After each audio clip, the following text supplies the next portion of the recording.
Hi again. Espero que vocês não enjoem do meu rosto, mas temos novos convidados aqui. Boa tarde mais uma vez, boa tarde pessoal. Boa tarde. Mais um tema simples aqui, né? Vamos falar agora do futuro da saúde, básico, né?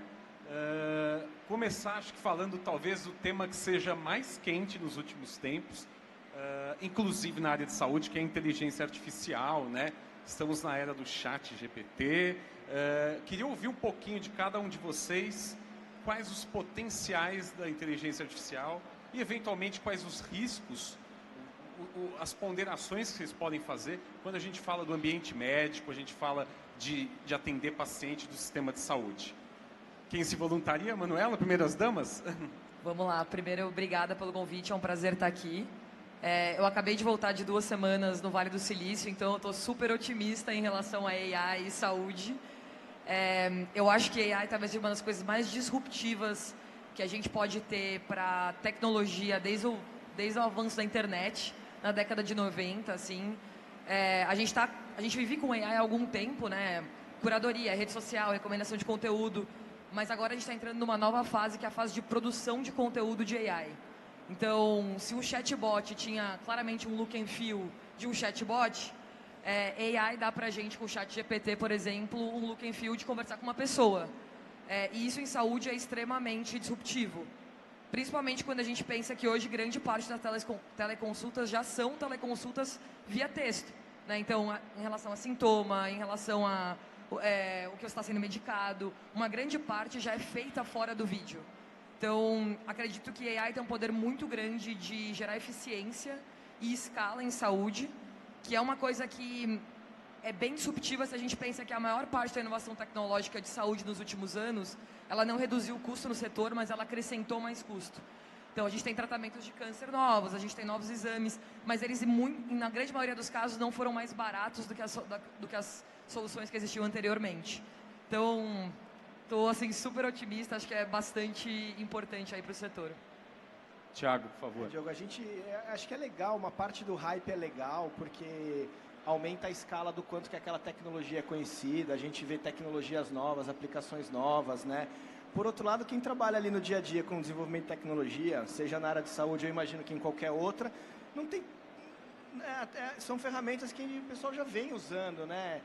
Com questões pontuais internas, de melhoria de automações e melhoria de processos internos, que quando a gente fala de AI em saúde, né, a pessoa já vai lá no santo grau, né? Eu sou radiologista, há 5 anos atrás, o Geoff Hinton lá falou que era para parar de treinar radiologista, porque os modelos de imagem iam dar o laudo sozinho. E agora estão falando que o ChatGPT vai fazer a consulta sozinho. Então, assim, os caras já vão direto lá no último grau de substituição humana e tem muitos tons de cinza ali no meio, né, cara? Então, eu acho que é promissora a entrada dessas tecnologias. Também é um pouco preocupante no sentido de que realmente existe toda uma preocupação de regulação, bioética e de como qual vai ser o impacto até de negócio disso, né? Um chat GPT, uma teleconsulta powered by AI, ela vale a mesma coisa do que uma teleconsulta? Ela vale mais porque tem uma tecnologia ou ela vale menos porque ela é semi-automatizada? Não sabemos explicar ainda, né, cara? Mas eu sou um otimista, eu gosto, como um bom geek, nerd, é muito legal ver esses temas sendo discutidos, por exemplo, no almoço de família no domingo, né? Coisa que a gente nunca imaginava que ia discutir inteligência artificial num almoço de família, né? Bom, concordo bastante. Acho que tem um conceito muito legal do Eric Topol, fala muito disso, né? Que é Deep Medicine. Então, acho que a gente tem 3 fases, assim, né? Tem a fase que ele chama de Deep Phenotyping, que é a capacidade de capturar variáveis biológicas, não biológicas, sociais, e como que a digitalização está fornecendo esse potencial, né? Então, quando a gente fala da telemedicina, quando a gente fala da digitalização, do prontuário, a gente está dos devices, dos IoTs todos, você está permitindo esse volume de dados sendo capturados. São características, traços super importantes. Mas, e aí você tem o outro pilar, que é, de fato, o Deep Learning, né? O que você vai fazer com essas variáveis, que é aí que eu acho que começa a entrar, a gente imaginar a cura do câncer, a gente imaginar, de fato, a melhoria dos diagnósticos que a gente está tendo. Como o Thiago falou, a gente já faz isso em várias áreas, né? Só que a gente está com uma visão ainda micro de cada, fragmentada, e o que a gente está vendo aqui é que essas ondas elas estão vindo cada vez mais acelerado. E uma coisa que é legal, né? Você falou, poxa, então tem a questão da variável, de captura de dados, tudo isso está aumentando muito e vai aumentar cada vez mais. O que a gente faz com essa variável para diagnóstico, para melhoria de tratamento? Tem muita coisa legal sendo feita. Aí você fala assim, poxa, então vai substituir o médico, né? Tem essa dúvida. Aí ele fala um conceito também muito legal, que eu super concordo, que é Deep Connection. Que assim, a partir do momento em que você começa a trazer essas variáveis, essas tecnologias, se aumenta a importância do profissional de saúde, no médico do caso, com olhar, com cuidado, com carinho. E assim, exemplos super práticos, né? Se você for olhar 50 anos para trás, Estados Unidos, você aumentou 4 vezes a força de trabalho, você aumentou um pouco mais do que 5 vezes o custo unitário, na verdade 5 não, 20 vezes o custo unitário, é absurdo, de saúde por pessoa, mas você diminuiu o tempo médio de consulta, de primeira consulta de 60 minutos para 13 minutos. E consulta de retorno de 30 para 7. Então, assim, você está gastando mais, cada vez mais, mas o médico está cada vez mais atolado na burocracia. Então, como é que isso pode, cara, assim, alavancar a conexão humana? Porque quem lida com o digital sabe que o humano, o toque, engaja muito. Então, acho que cada vez mais o profissional vai ter essa figura de mudança de comportamento, que na minha visão é o que vai mudar a saúde. Essas pessoas podem ter vários testes fantásticos e tudo mais, você só vai aguentar o custo unitário, mas se as pessoas não mudarem o comportamento, não olharem para a prevenção, esse negócio não vai andar. Então, acho que esse é um momento super legal que a gente está vivendo.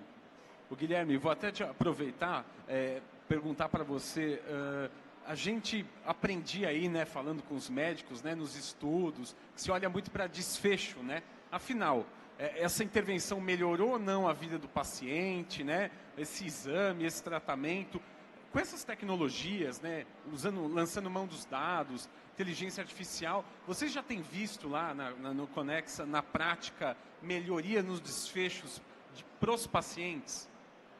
Legal, esse tema, para mim esse tema ele é existencial. Para o digital, então, ele é existencial, porque no início da pandemia, quando você abre acesso, você tem uma dificuldade de acesso grande, o digital vem e resolve o problema, né? Poxa, quem não tinha acesso vai ter acesso pelo digital, tá tudo bem. Mas se não feito de forma bem adequada, você começa a ter o outro ponto da objeção para o sistema. Dar mais acesso pode aumentar mais o custo. O que fazer no momento que você tem 11 bilhões de reais de prejuízo no sistema de saúde suplementar, né? Nas operadoras de forma geral. Então aqui, eu acho que é o momento agora da eficiência. Não só mostrar de fato, mas como melhorar o tratamento, o cuidado para comprovar retorno. Então a gente tem tido muita preocupação com esse tema. Na Conexa, então, a gente investiu muito em tecnologia para fazer Health Analytics, para conseguir entender como é que as nossas ações elas impactam no final do dia no desfecho clínico e no desfecho financeiro. E no final do dia o que fazer de forma como fazer para que você tenha impacto maior ainda. Você vai tratar todo mundo igual? Vamos falar assim, a atenção primária é para todo mundo? Não acho que é. Né? A coordenação sim, a coordenação de cuidado com certeza. Mas acho que a gente começa a ser muito mais preciso e temos uma importância grande de defender isso, porque senão esse mercado vira mais uma commodity e ninguém mais vai acreditar nele. Legal. Tiago, você que é médico, sabe melhor do que eu que a adesão às prescrições do profissional, a adesão ao tratamento é uma das maiores dificuldades, né, que a gente tem hoje na saúde pública de modo geral, né? Pensando aí na rede de trabalhos da própria MEMED, enfim, na área de saúde como um todo, até que ponto você vê essas ferramentas tecnológicas melhorando o engajamento, melhorando a adesão do paciente às medidas prescritas pelo médico? Bom, obviamente a tecnologia, qualquer uma que seja, isso está no livro, né, gente? Quando você automatiza, você cria eficiência, melhora a qualidade.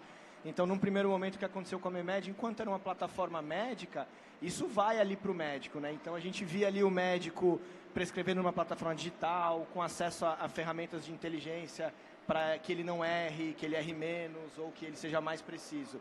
Cara, mas no final do dia o médico imprimia. Ele usava um baita software, mas ele imprimia a receita, precisava do papel e do carimbo e da caneta, né? E aí com o que a gente, a partir do momento que Covid ajudou nisso, né? A gente de fato começou a mandar a receita de forma digital para o paciente. E as farmácias passam a aceitar isso. Acho que naquele momento não só você de fato cria a prescrição digital, mas você de fato cria um bloco novo ali, não só na MEMED, mas para todo o setor, que é de fato um canal de contato 100% digital com o paciente, né? E que de uma maneira muito simples a gente vai comer, ou seja, não só o médico, eu sei agora que o médico está prescrevendo corretamente, né? A gente vê a indústria farmacêutica, ela toda opera nessa lógica, né? Se eu vou tentar influenciar o comportamento prescritivo do médico para que ele prescreva a melhor droga, de preferência a minha, porque a minha é a melhor, mas a partir daí a gente assume que aquele paciente está no melhor tratamento e que ele vai ter o melhor desfecho. Mas a verdade, gente, é que o paciente sai do seu consultório, o médico não sabe se o paciente comprou o remédio, não sabe se ele comprou o remédio certo, se ele está tomando.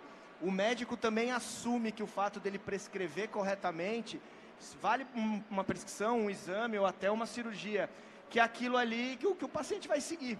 E ele só sabe que aquilo deu certo quando o paciente volta. Então, o que eu quero dizer é o seguinte: quando a gente de fato começa a ter uma jornada digital para o paciente, nesse caso específico da MEMED, seria a jornada de adesão ao tratamento, a gente não só dá acesso, como o Gui falou. Então, numa primeira onda poxa, ficou mais fácil, ficou mais legal, eu vou fazer mais. E isso você já começa a ter uma primeira onda de engajamento. Agora, do ponto de vista médico, o que eu estou interessado, falando aqui de futuro da saúde, é a segunda etapa. Que é, cara, agora, beleza, eu tenho aqui uma plataforma que garante segurança e eficiência para o médico, e eu tenho uma plataforma que garante acesso ao paciente, que ao mesmo tempo eu consigo monitorar se se essa pessoa está tomando remédio, principalmente se ela não está tomando. Então a gente vai começar a inaugurar uma era, não só na MEMED, mas em vários digital apps, em que o médico e a instituição de saúde vai começar a ter visibilidade do paciente entre as consultas. Hoje uma instituição de saúde só tem a visibilidade do paciente a hora que ele está lá dentro. O médico só tem visibilidade do paciente a hora que ele está lá no consultório. Salvo uma outra exceção, comunicação por WhatsApp, mas a maioria dos médicos é reticente a isso. Então, através de apps digitais, no caso da MEMED ali com a receita digital, a gente de maneira muito simples, em contraponto com aquilo que eu te falei da AI, cara, a gente não vai usar a AI num primeiro momento para achar a cura do câncer, mas que tal usar a AI, sei lá, para eu garantir que esse cara está comprando o remédio, que ele iniciou o tratamento dele, ou se ele teve algum efeito colateral, que ele rapidamente volte para a consulta e a gente troque o tratamento dele. Então, acho que essa é a beleza da experiência digital, quando a gente ouve falar muito de jornada digital, que é uma coisa nova em saúde. A gente não tinha isso antes, mesmo o setor de saúde sendo altamente tecnológico. Eu trabalhei no Einstein, no Sírio, da DASA. Os caras gastam muito dinheiro de tecnologia, tem muita tecnologia lá. Então também não é assim, o setor não inova, o setor não usa tecnologia. Não é. É bem o oposto disso, na verdade. Mas é uma camada de tecnologia nova que vai trazer um jeito da gente acompanhar a saúde que nunca foi feito. Então tem uma curva de aprendizado aí das empresas, dos compradores de software e dos próprios médicos, mas eu acredito que a gente em breve vai estar inaugurando uma nova fase que esse médico vai estar empoderado, não só com uma ferramenta que aumenta a eficiência dele, mas com informações que está vindo ali do paciente na vida dele lá. Se aquele cara está dando os 10 mil passos, se ele está tomando remédio, se ele está seguindo uma dieta adequada para o diabetes dele, por exemplo. Bacana. Manuela, você começou, né, falando do custo que algumas novas tecnologias trazem, né? Principalmente se a gente olhar para novos tratamentos, né? Área de oncologia, né? Custos assim exponenciais, terapias disruptivas, mas que pesam muito na sustentabilidade do sistema. Como essas novas tecnologias, inteligência artificial e companhia, em contrapartida, como elas podem ajudar a gerenciar tudo isso e tornar o sistema de saúde mais sustentável? Legal, acho que o grande desafio de saúde é que é um setor com várias complexidades, assim, algumas delas que o Thiago e o Guilherme citaram aqui. Então, é uma jornada fragmentada no que diz respeito ao cuidado do paciente e, consequentemente, os dados. Então, ele usa a MEMED, depois ele vai no hospital, e como essas coisas se conversam, elas não se conversam hoje. Ela é uma jornada que tem muito desalinhamento de incentivo. Então, hoje, quando a gente pensa em saúde, a gente está falando essencialmente de saúde privada aqui, e a gente está falando de saúde privada financiada por empresas. E a gente tem incentivos desalinhados no que diz respeito a quem compra esse benefício, que são as próprias empresas, e quem usa esses benefícios, que somos todos nós. Então, muitas vezes eu uso sem pensar se estou usando da maneira mais adequada ou da maneira mais preventiva, ou etc., porque eu não pago quase nada daquele benefício, né? Então, eu não tenho um interesse financeiro alinhado que me faz mudar comportamento, que é parte-chave da gente conseguir mudar a trajetória de saúde no Brasil. Então, ele é um setor extremamente complexo, mas eu acho que a tecnologia ela vem muito para atuar nesses dois pilares, né? Então, quem tiver um grande ângulo de empoderar o sistema com dados, né? Então, conseguir formar essa jornada mais holística do paciente. Então, a sua saúde ela é muito maior que o seu plano de saúde. A sua saúde é os passos que você dá, os remédios que você toma, os tratamentos que você abandona, a corrida que você faz. Então, quem conseguir entregar esse ângulo vai entregar, com certeza, melhores linhas de cuidado, melhores desfechos clínicos e etc. E eu não acho que é um setor que um player vai ganhar, vão ser provavelmente um ecossistema de players, um setor extremamente complexo. E aí você tem uma segunda dimensão, que é a dimensão de alinhamento de interesse, né? Então, como você traz isso mais à tona com a tecnologia, hoje a gente tem coparticipação, por exemplo, como uma coisa cada vez mais presente entre as empresas e os funcionários. Como que a gente usa a tecnologia do tipo, se você engajar com o seu cuidado médico, porque você é um paciente diabético, isso vai isentar a sua coparticipação, isso vai te dar algum tipo de benefício financeiro. Então, acho que a tecnologia ela vem muito para possibilitar isso em escala. Porque do jeito que a gente estava, que era um setor muito pouco tecnológico, muito pouco conectado, é muito difícil dessa fragmentação de players, né? O médico, o hospital, o plano de saúde, etc., isso acontecer. Então, a tecnologia ela definitivamente vai ser o meio que vai resolver vários problemas que a gente vê hoje no setor, que não são poucos. Com certeza. A gente tem aqui 2 minutinhos e eu vou aproveitar para entrar num outro tema que é polêmico. Algumas pesquisas recentes estão mostrando que os cyberataques para a indústria de saúde estão em alta, né? A indústria de saúde já virou uma dos principais alvos, né, desses ataques. E se a gente está falando de um setor cada vez mais tecnológico e ultra sensível, porque você está mexendo com vidas, queria entender assim brevemente de vocês como que vocês estão lidando com questão de cibersegurança, para blindar o sistema desse novo tipo de golpe aí que afeta a saúde das pessoas. Bom, posso começar então. Tema super complexo, ainda mais nesse momento de mercado, né? Porque no final do dia, a segurança ela é reputação, proteção, não só do paciente como do mercado, né? Então, a minha preocupação grande nesse momento de economia, de pouca liquidez, é todos os players de saúde, as empresas de tecnologia, diminuírem o investimento em cibersegurança. Então, sem dúvida nenhuma, a gente é bem preocupado com isso, porque, de novo, esse jogo, para ganhar o jogo da tecnologia na saúde, tem que ter reputação, tem que garantir que, eficiência, e tem coisa que você investe para o curto prazo, tem coisa que é muito para o longo prazo, né? Então, aqui é o tema que a gente deveria falar muito mais, principalmente nesse momento que você tem movimentos de cortes em tecnologia. Então, as empresas que estão começando, elas deveriam ter bastante preocupação com isso, porque no final do dia, um ataque pode acabar com a sua empresa, né? Então, como é que ela coloca na conta lá do PNL, atribui esse custo para o investimento futuro que ela vai ter, que é não ser atacado, que é super difícil mensurar, né?